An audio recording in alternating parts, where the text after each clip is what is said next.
Egunon, hasiko gara Iraia Iturregiren prentsaurrekoarekin. Amaia, nahi duzunean, hasi zaite. Kaixo, Iraia, ze moduz azteko, eta betiko galdera azteko, ze moduz dau taldia, bajen aldetik eta bar? Haupa, eguerdion, taldea baja aldetik jarraitzen dabe Erika, Azkona, Jone Ibañez, ondino ez dira osatu, eta, Morazaren bajabe bai, koronavirusa dalata. Hori galdetu nahi notzun, zelan dago taldia alde horretatik, zelan moldatu zari lan egiteko, oso egun zaiak izango zian, bai, osasun aldetik, baina baita lan egiteko orduan. Bai, egon gara zelaiko 6 jokalari eta 3 atesainekin entrenatzen, eta 11 jokalari eukidoguz bideo dei bidez entrenatzen, ez? Lehenengo egiten gendun zelaian lezaman konfinatuta ez zeudenekin, eta gero besteekin gimnasiotik konektatu, eta egin lehenengo entrenamendua, eta gero bigarren saio bat euren aldetik, ez? Eta, zentsu horretan, nik uste dut ondo lan egin dugula, argi dau limitazioekin, baina gero ondo bueltatu dire, beste batzuk baino behau, ze azkenean 10 eguneko konfinamendu batek batzuei kalte gehiago egiten die beste batzuei baino, baina, aste hontan 4 saio egin doguz, aste azken eta osteguneko saioak kalitate handikoak izan ziren, eta zentsu horretan, espero dute taldea ondo lehiatzeko preste egotea. Ez dakiz pentsa usten duan, pixka bat jakin zanian, ez, jokalari bat kutsatuta bat zegoela, bestiak konfinatu behar bai, beste zailtasun bat, ez, emoten dago gauzako okertzen direnean, dana okertzen dala. Bai, egie da, baina, sarritan esan bezala, ilusio eta gogo askogaz etorri gara, eta naiz eta zailtasunak eduki, alegintzen gara alde positiboa ikusten, ez? Argi dau, kalte indozkula, 11 jokalari 10 egunetan zehar etxan eukitza, baina beste alde batetik, alde positiboa ikusita, biherko partidurako soilik baja bat eukiko dugu, ez? Beste jokalariak negatibo eman dabela, eta orduen, eta 4 egun euki dugu zela, espainoleko partidua prestatzeko, orduan alde positiboa ikusi behar da, eta zentsu horretan, biher olgetako preste gongo gara. Espainol dator, aurkari zuzena, partidua oso garrantzitsua da. Bai, aurkari oso zuzena, ointxe bertan gu baino 3 puntu gehiago dekoz, partidu bat gehiagorekin, eta argi dau urrengo 3-4 partiduek oso garrantzitsuak direla. Euren dinamika azken partiduetan ona izen da, berdinketak lortu dabez Huelva eta Valentzian kontra, eta azkenengo partiduen Logroñon kontra garaipena lortu zuten, ez? Eta zentsu horretan, dinamika honean datoz, baina nik lezaman jokatute, gero jokalariek zelako entrenamenduekin dabezen ikusite astean zehar, biher partidon bat egiteko pres gauzela uste dut. Aurreko galdetu notzun, iaia ikusiko bagenuen Iraiaren Atletixa. Egizateko ezin izan genuen ikusi Santa Teresan partidua, orduan ez dakit orduan ikusi bazan, emaitza esan ona izan, ez dakit oinguan ikusi izango badugun Iraian Atletixa, kontutan hartuta, azken egunotan ze arazoak oki dituzuen entrenatzeko. Beitu, Santa Teresan, naiz eta emaitza kaskarra izan, niretzako berdinketa bat ez da ona, nortasun aldetik niri taldea asko gustatu jatan. Zeitik, zuke Santa Teresan kontrako partidu ikusten baduzu futbol aldetik bagenekien zelai hortan eta areri horren kontra oso zaila dela futbol ikusgarri bat egitea, baina intentsitate aldetik, agresibitate aldetik, nortasun aldetik, taldea balientea izen zen. bai baloiagaz eta bai baloi barik. Eta egia da, azkenengo jokaldien, guk sartzen dugula gola gure atean, eukinde aurreko minutuetan 3 edo 4 aukera guk gola sartzeko eta partidoia bertan bera usteko. Orduan, emaitza txarra, sentsazio onak, argi dau, hemen inporta da bena da partidok irabaztea, hori argi dekogu, baina egi dabe bai, nik uste dut, sentsazio onak eukitza garrantzitsu dela.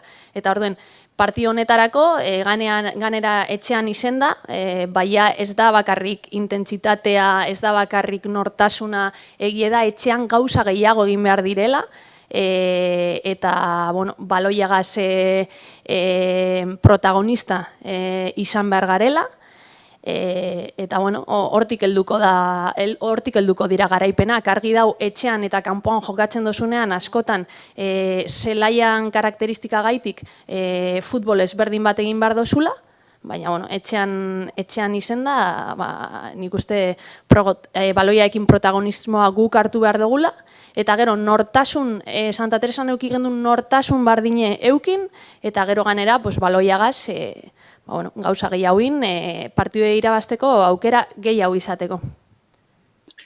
Eta espainolek labako dutzu, beste alde bat dau, eta zentzu horretan ez dakize partidu mota espero dozun, zegoza bada, batak nahi da bena, eta bestiak nahi da bena bai, eta azkenian hor, batak ero bestiak erabakitzen dau, ero lortzen dau partidua nundik eraman. Ez dakize partidu mota espero dozun, Bixar. Egie da, eurek normalean joko zuzena egiten da bela, ez? Eta ABP-tan,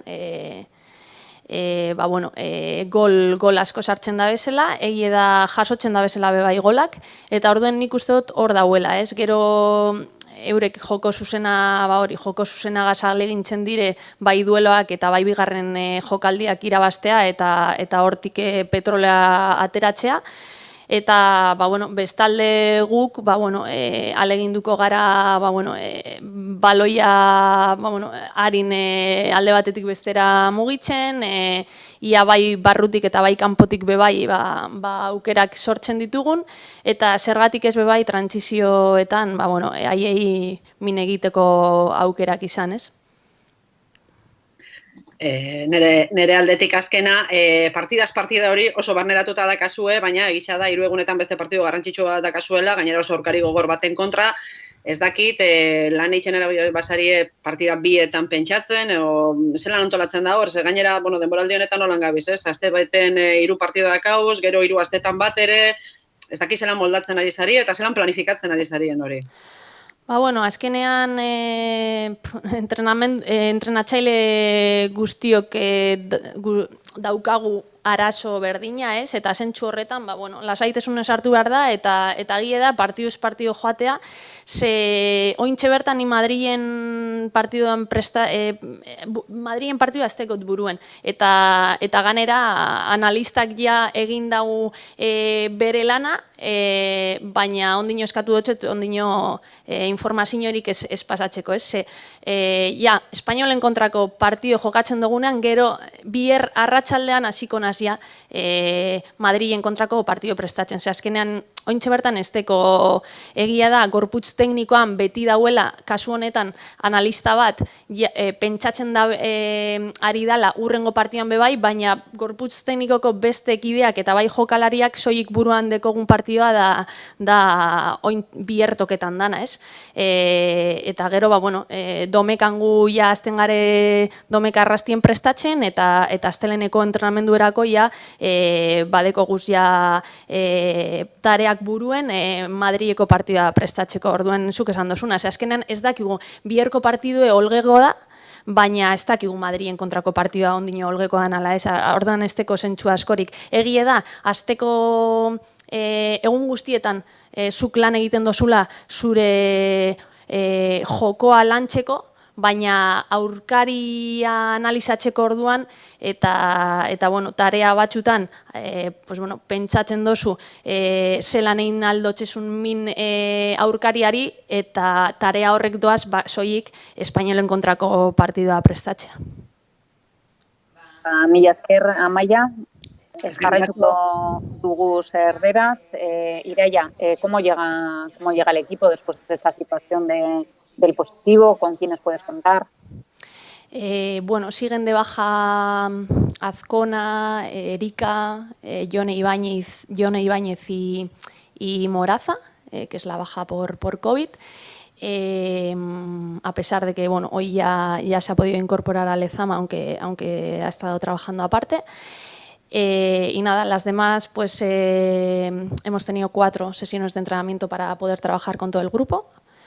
Claro está que bueno, no es pues bueno, agradable o no es fácil tener a 11 jugadoras entrenando en casa sin poder salir, ¿no? Pero bueno, yo creo que lo hemos llevado bien. Hemos intentado trabajar de la mejor manera posible con las 6 jugadoras de campo que teníamos más 3 porteras y bueno, con las otras 11 pues se han estado haciendo entrenamientos por videollamada, incluso dobles sesiones de entrenamiento, ¿no? Para que perdieran lo mínimo posible y luego una vez que se han incorporado, pues bueno, hemos conseguido de 4 entrenos hacer 2 entrenamientos de mucha calidad y de intensidad, que fueron la del miércoles y el jueves. Y claro está que bueno, el estar 10 días encerradas, pues hay a jugadoras que les afecta más y a otras menos y bueno, pues con eso jugaremos también de cara a hacer la alineación de mañana. Ha pasado un mes desde que llegaste al primer equipo, el partido de Eibar, el penalti en el último minuto, en Badajoz el autogol en el último minuto y luego llega el positivo con lo que genera. No sé cómo estás asumiendo, ¿no?, todas estas circunstancias. Bueno, claro está que ya de por sí está siendo una temporada diferente, ¿no? Entonces, lo que tenemos claro es que nos tenemos que ir adaptando de la mejor manera posible a las circunstancias y a los obstáculos que se nos van presentando en el camino. Y vamos, y eso es lo que intentamos hacer, ¿no? De intentar ver la parte positiva en todo esto, ¿no? Claro está que hubiera preferido jugar el partido el jueves contra el Barça, jugar contra el Betis el domingo y no tener a 11 jugadoras confinadas durante 10 días en casa. Pero bueno, pues ha sucedido esto y lo que he comentado, ¿no? Hemos intentado trabajar de la mejor manera posible. Y bueno, visto lo visto esta semana, como yo creo que el equipo mañana va a estar para competir bien.